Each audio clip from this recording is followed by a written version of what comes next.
Hello everyone, welcome to my vlog. आज मो दिनटे start करुच्ची मो ठाकुर मानक ठारू। मु सकाळु मंदिर जाके पळै आसथिली। मो जागर पई ए ड्रेसटा करिथिली। आपण मानकु केमिति लागुछि मते कमेंट रे कहिबे।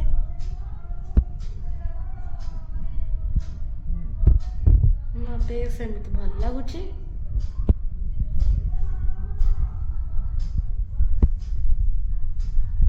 आज जेहेतु जागर मामार मोर पळै आसिलु जलेश्वर ठाकुर को देखापी आउ ता संगे महामृत्युंजय मंदिर को जावाई। फास्ट जलेश्वर ठाकुर पाखक पलैलु। यहाँ छोट मंदिर भावुवे किंतु ये जलेश्वर ठाकुर सतरे रुहंती। से नागसाप बुलती। यहाँ बड़ मंदिर या प्रतिष्ठा बेले तो मुझे भिडियो देखी। और जलेश्वर ठाकुर कथा मुझे केवे कहबी।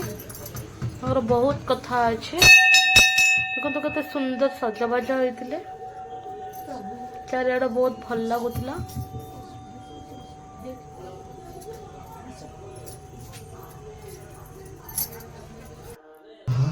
देखो तार बाहर पट भी केते सुंदर है। लिचु माल सजा गेंदुफुल माल सजा और यहाँ मृत्युंजय मंदिर।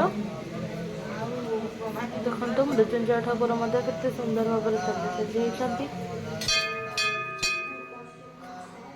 पाखरे पूजा चली।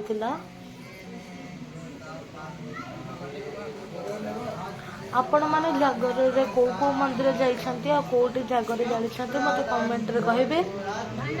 आपण मन तो देखुछंती मो मृत्युंजय मंदिर रे जागर चलिली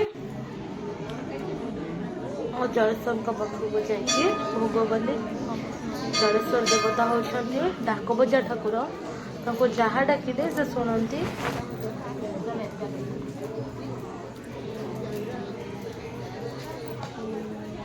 बहुत सारा लोक ये जागर जलुले।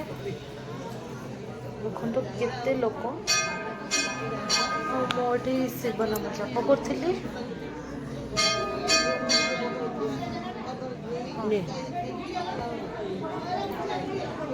केते समय अपेक्षा कला समान 10टा राति आमर आलती है मृत्युंजय मंदिर रे। पुरी जेहेतु आम अच्छु लोकनाथ मंदिर आखंड मंदिर रे बहुत लेट हुए से आम मृत्युंजय ठाकुर मंदिर ही दीप जालु। 10टा राति आरती है अखंड दीप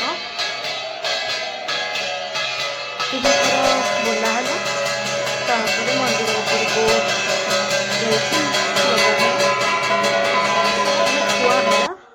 आज भिडियो मुझे एंड करुच्ची।